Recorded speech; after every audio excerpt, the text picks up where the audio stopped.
Salut à tous les fidèles de www.bonganamedia.com. Salut à tous les abonnés de notre très chère chaîne Africa Media Info. En tout cas, vous êtes nombreux de nous suivre à ces nets moments. Nous sommes en direct de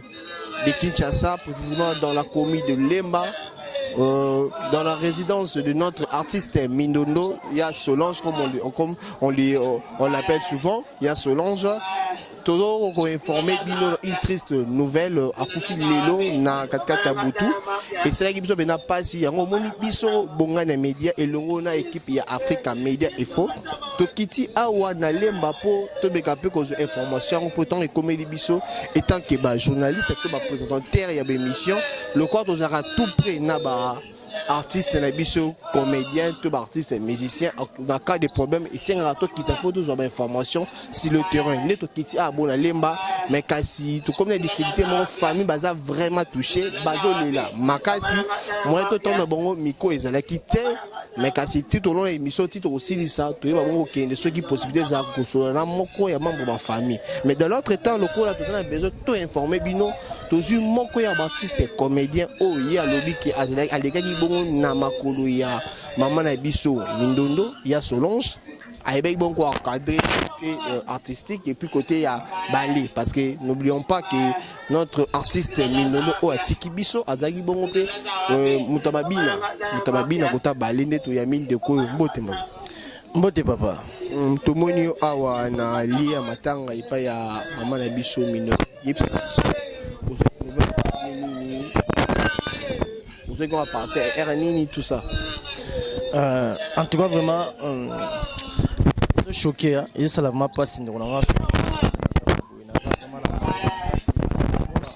donc massa bengi Kenzo maza acteur ya mama parce que Joana iko mama sananga donc bengi ngai ya kufinga merni oh mère Solange ya solo ya boza ote tona le na nimagiti pina ka moi qui non mon que mère vraiment et ça n'ont pas même 2 mois toto solo na à propos pas ma solo mo ya balé fallait to jouer na yé comme mon venait qui na 5 ans santé ça non moi bien mais na yoki celui qui m'a vraiment comme prêt au sala ngasi na oya est-ce que pourquoi ba yo na maman Mindondo boza na ndenge ni ba relation au boto tabo entre ngaka yo na maman Mindondo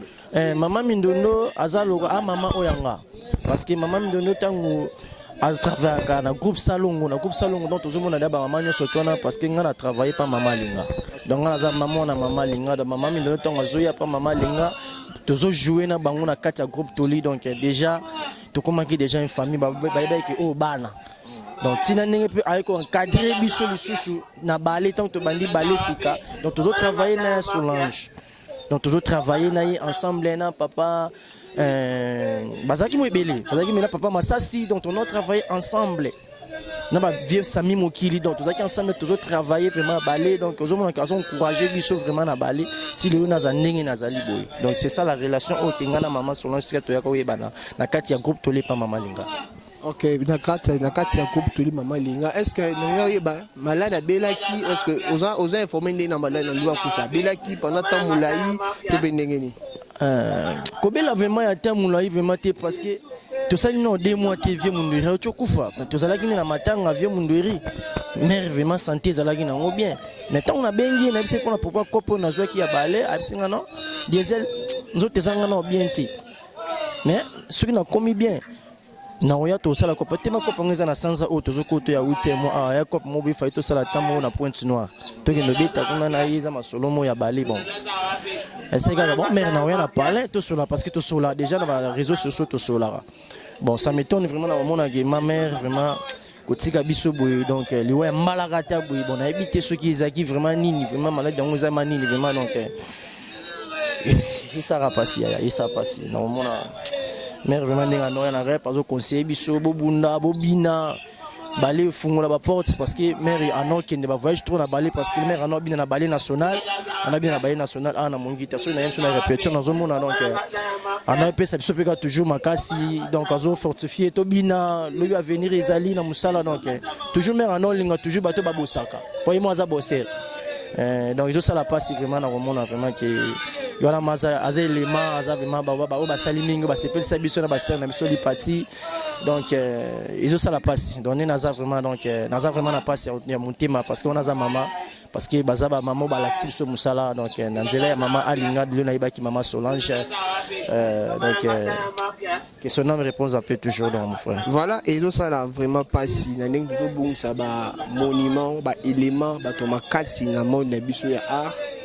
na ebiti ba maladie ya brisque mutakufi peka brisque bon et ça pena passe ba nouvelle moko boy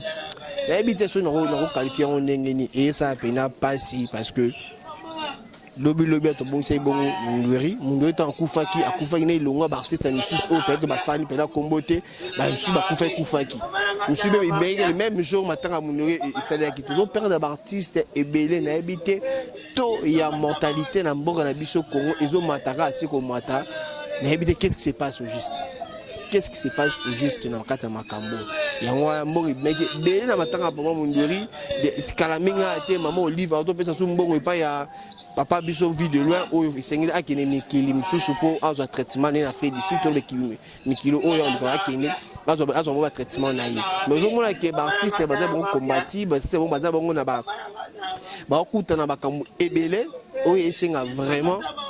na biso ba faina bango ba biso to na bango ba biso to se o ba sekisara biso ba biso o to sepela na bango to soutenir bango na tango passe puis na tango bisengo eloko mo to sala kala mingi te présence ya le baki ba sali coupe moko bo elongo na bato ba na poto ba anse le zolo dans l'initiateur ya coupe ngo aimons-nous réellement vivant voilà aimons-nous vivant bango ba bis aimons-nous réellement vivant baza bonno vivant to ba bongo lingana to bongo sungana soki maman na biso mindono azaki malade pendant temps molai est-ce que ba ngo sungaye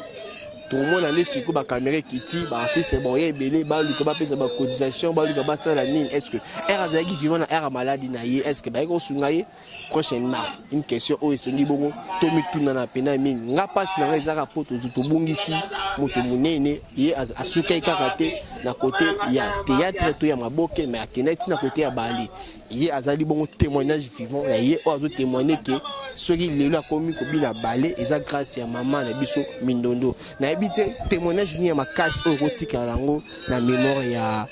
maman na biso mindondo oya malamu vraiment na koloba o mère aloba nanga tozala na répétition moko na force plus ton nom répété ton nom préparé sorti mo il fallait te bima libana mboka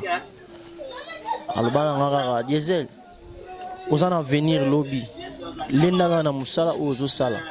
omona fruit nango dilo aloba nanga ngwana quand écoute ane susu na mois de mars on a RTNC na yaki koluka mutumoko wana tukutane susabi neni mwana ça va mais ozo zela ni pour yekuta na ya su na groupe na ina comme on travaille na groupe na le na septembre na oya tanga mo libanda mo trop mais na oya malade ya mère vraiment izoleka tarano le bezoleka là parce que ceux qui né le ceux qui bela ki mo mlai tongo to ka ba information ndenge za la carte ça zo bela azan hôpital boy mo ko mais ils ont malade mo brusquement bien merci voilà et ça n'a pas si toi mon artiste na biso comédien Diesel Jessi Motengo yende to ebe beaucoup yambaye par rapport à matanga ceux qui réalisation et reçoit biso on peut s'appeler micro na maman ma famille puis na artiste mususu comédien ba me capé ko expliquer biso réellement makamuni o e communiquer maman na biso tout au long il y a peut-être le 7 jours avant les wanaye ceux qui va belaki ceux qui le komelaki et ton rapport au sola pour tous approfondir donc information est sûre il y a bien na kati yango mais pas si les rapport to bungisi atteint aux informations nango na ebité eko servir biso na nini sauf quand rapport aux informations bozara na besoin ya royer bango kaka to bungisi mutu munene maman na biso maman Mindolo ya Solange nde to benga kaye En tout cas, restez branchés dans la chaîne Bino Bongania Media ainsi que Africa Media Info pour tous la Kawana, pour tous la Kakamusala. Les autres qui tagent pour tous les bonnes informations, sur place, net de Sarabino, biso tous la bonne chaîne Oyo. Et ça la rame, ça, comme on dit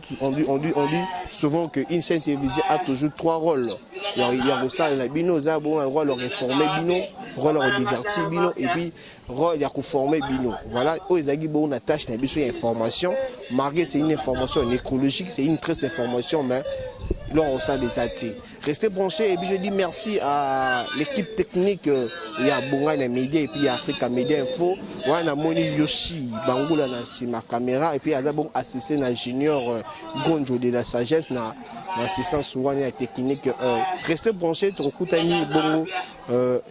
Calamité.